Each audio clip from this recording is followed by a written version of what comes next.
Hi, everybody. Welcome to the first episode of Outside of Relationships. Outside of Relationships, and I am Quincy Why LeNear. did he repeat what I just... Hey, everybody. Welcome to the first episode of Outside of Relationships. I'm Deondray Gossett. And I'm Quincy LeNear. And today is Valentine's Day. Shit. Yeah. Thank you, Charlie. There's nobody over there. So, what we're supposed to talk about is the process of falling in love. Just do it. Just do it. Fall in love. All you love-struck fools who want to possibly be in the predicament that we're in. I don't know why you would want to do that. In case you do, we have a little bit of advice for you. Yeah. And What's the advice? don't do it. Just don't. How to fall in love. How you do it? Okay. How did we fall in love? How did Quincy? we fall in love? Yeah, the topic is falling, and I wanted to talk about the process of falling in love, and we want to come from a perspective using our personal experiences. Yeah, we're not experts by any means. All we can tell you is what we've been through and how we stayed together, and hope that helps you. Mm-hmm. How to recognize when it's right and when it ain't. How did we know it was right? I went to apparently it wasn't, because he didn't answer fast enough. I went to a fortune teller, and she threw some tea leaves. You know how I knew it was right? And he was just the kind of person that didn't care about what people thought, and free, and that kind of attracted me to him. It was mutual, I guess, that you said I made you laugh. Yeah, it was very mutual. Laughter is important. This is the thing. This is the myth I want to bust right now that people think. Opposites do not attract. That's the myth. That's one of the biggest myths. You have to find somebody who is at least similar to your same outlooks, perspectives, philosophy, goals. In my experience, anybody that's been that much off the mark of who I am, we never worked out. Our friends actually introduced us, and it was his best friend at the time who did not know that we were both gay, because yes, we were in the closet like a lot of brothers out there at the time. And he would always go, "You remind me so much of one of my best friends, and I really think that you guys would get along pretty well." It's weird that you say that people need to be really similar, because the person that introduced us thought that we were very much alike. I just thought he was silly. I thought he was really clever. I thought he was really, really quick-witted and smart, and that's what attracted me to him. Besides, he was kind of cute. I was like, oh my goodness, he was cute. We thought the same, laughed at the same things. Yeah, we got the same jokes, and I'm really, really cerebral, as they say. I find things funny that they're not quite obvious. And it was weird, because I was like, wow, he got it. I didn't even explain it to him. He saw the same thing I saw, and he got it. And I thought that was pretty hard. Long story short, find somebody who shares similar interests and outlooks and philosophies as you do. That is the best way to find Go ahead, I'm not trying to compatibility. Yeah, and I think... And try to find somebody who doesn't cut you off in the middle of your sentences. Well, that's after 11 years. It just happens that way, all right? Reciprocity is very, very important. If you are in a relationship, or you're starting to be in a relationship, or beginning a relationship, definitely you want to be in a relationship with someone who you feel is giving back to you what it is that you're putting into the relationship. It should be mutually beneficial. It shouldn't be, if at any point you feel like you're giving more than you're getting, that's a sign. There's telltale signs that happen as soon as the first date that we don't listen to, because they cue, and you want to... Those nonverbal cues. If you really think on relationships that you've had and they've dissolved, you'll start going, I saw that crap from the get-go. I saw that in the beginning. I saw that on day one. But you ignored it because... You wanted the boot tag. Trust your instincts. The other thing about falling, and I think I like this topic, falling, because think the word itself, falling, meaning you are not grounded, you are not in touch with reality at this point in time. You are up in the air, you're on cloud nine. In the beginning of relationships, we have the butterflies, it's new, and we're falling. 3 to 6 months later, about 3 months, they stop being the secretary. You hit the ground. A good friend of mine said you don't meet the person first usually. You usually meet in their secretary. Then the secretary takes off about 3 to 6 months in the relationship, and then you find out who really works there. I mean, because we're all putting up our good face. I mean, first of all, you're not gonna say the wrong thing. You're not gonna eat. You're not gonna look you're bad. Not gonna smack. You're gonna be neat. You're gonna be clean. You're gonna be dapper. You ain't you're gonna talk fart. dapper. You're not gonna burp. You're not gonna eat too much. And I mean, you're gonna say and do all the right things because you're trying to get that person. And the funny part is every relationship does that. And so the person is falling in love with the person's facade. Secretary. Yeah, they're secretary. So about 3 months down the line into a relationship is when I say the end of falling occurs. It's when you hit the ground.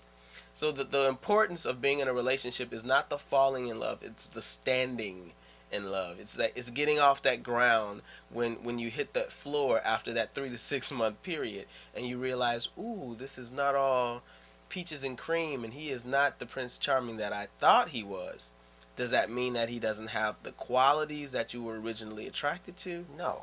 No. You know, there's a lot of things about him and there's a lot of things about me. I think that so many things. After our secretaries took off and we were who we were, then we had to start looking at each other for who we were and starting to decide, okay, is this the person that I want to do? I want to continue down this road. Trust me, it was questions. I had some questions. And there'll always be questions. And the thing is you have to decide if the answers to those questions are worth dissolving the relationship over, or are they worth working through.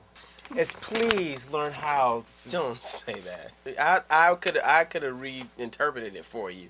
Okay, smart. Go ahead, intelligent interpreter. Okay, this is the question that we got from one of our MySpace fan viewers people. Okay, why can't black men, gay or bi, just talk to one person? Instead of telling the dude they're talking to, you ain't my type, or it's not going to work out, they decide to become a player and keep the dude that he really don't like, screw him and the other dude he just met. So his question is this the reason why gay/bi black men are not happy and why there is possibly so much drama within the gay community? So from what I understood about this question is, you want to know is, why do guys cheat? First and foremost, my answer to that question is, I don't want to assume, because there's two generalizations in there, that black, gay, and bi men are unhappy. We don't want to say that gay, bi, and black men are unhappy, and I just dropped my DV there. That's also not assume that this is the type of drama that everybody is experiencing. So to say within the gay community is another generalization. There's a certain level of comfort that some people have with their core relationship. And I would say, again, it's selfishness. It's that I want to have you at home, having my back, somebody that I know that I can come home to, somebody that I know I can rely on, but they're not actually ready to settle down in a monogamous relationship. They still want to sleep around with other guys. They still find other men attractive. They still find that their sex drive hasn't waned just because they've committed to you as an individual, but at the same time, they don't want you out of their life as an individual. Is that selfish? Yes, I think it's selfish. Men who are out there participating in such reindeer games, be honest with your partner. You may be surprised if you say, hey, I'm kind of feeling a little sexy.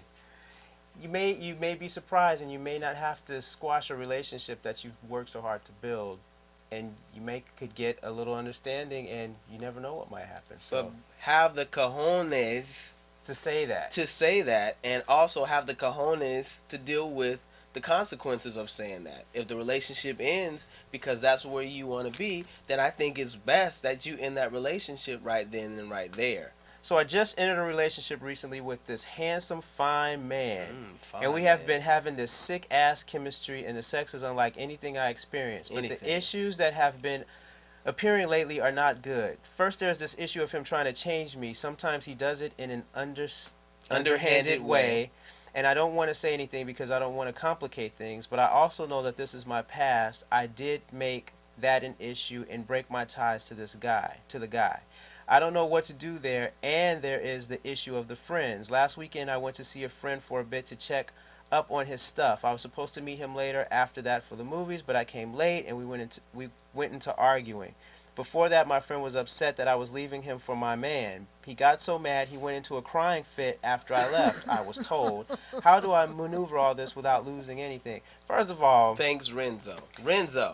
Renzo, your friend, did he crying when you leave? I mean, yeah, I think your friend has some feelings for you. Yeah, and I think that's something maybe you guys should talk about. They know our friend. If We you have have really good friends. We friends, have really good friends. and our friends know that he's first. If he has to go because he has to meet me somewhere, then that's what has to happen. But I do know that in the beginning, before we were together, we both had friends that Nobody are- that would sit up I'm and not saying they cry. would cry. I'm saying we both have friends that we were very, very close to, and they did feel a little bit jealous when I entered into the picture, or That's when he typical. entered into the picture. That's very friends. typical. But as far as breaking down, crying, and arguing, and that, to me, it goes a little bit deeper. There's some sense of possession and ownership that your friend has, and it could possibly be that your friend likes you. Yeah, talk more to than him you about know. it and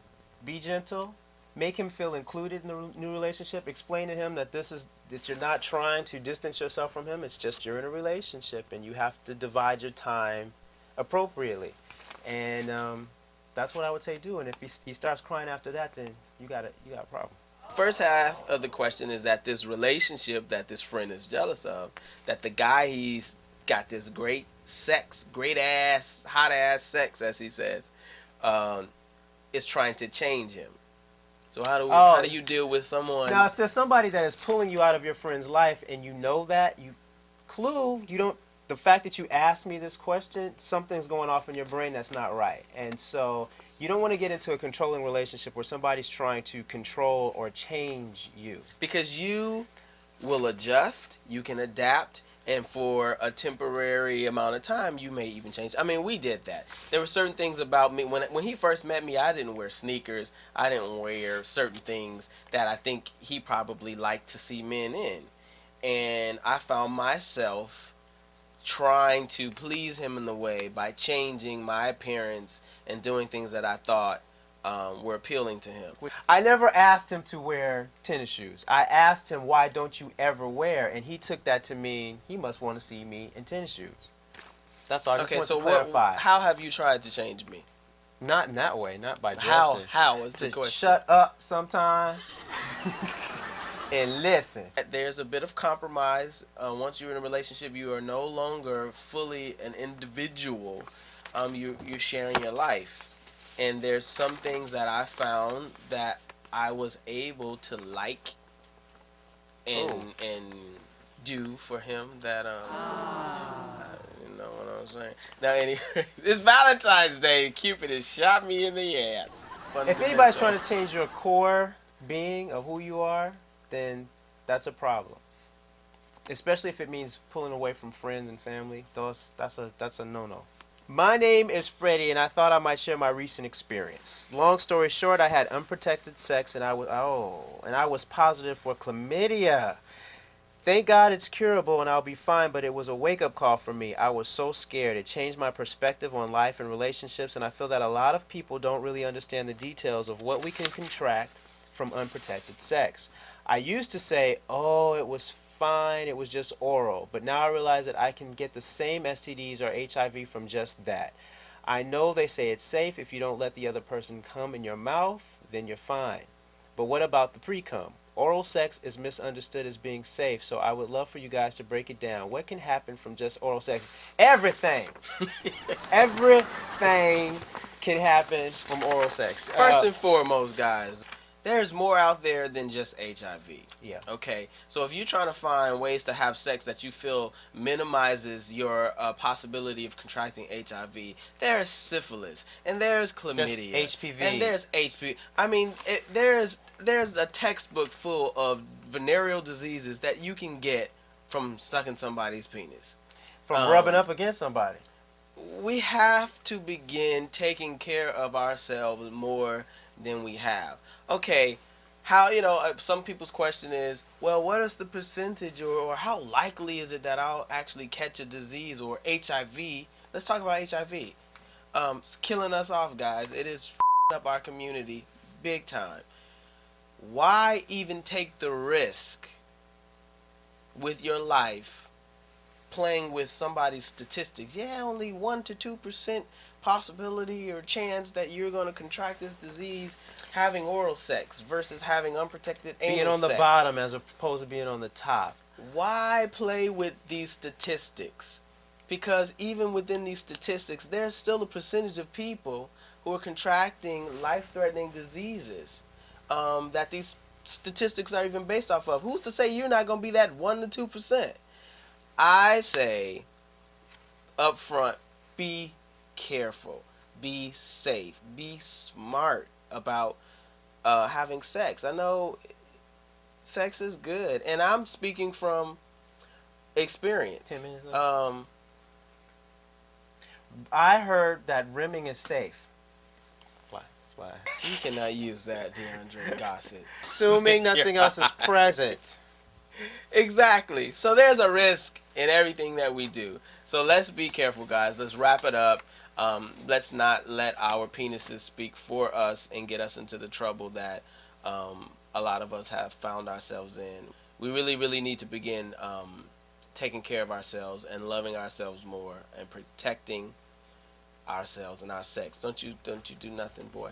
Anyways, DL Chronicles. Nice plug here. You got that? Close up, close up.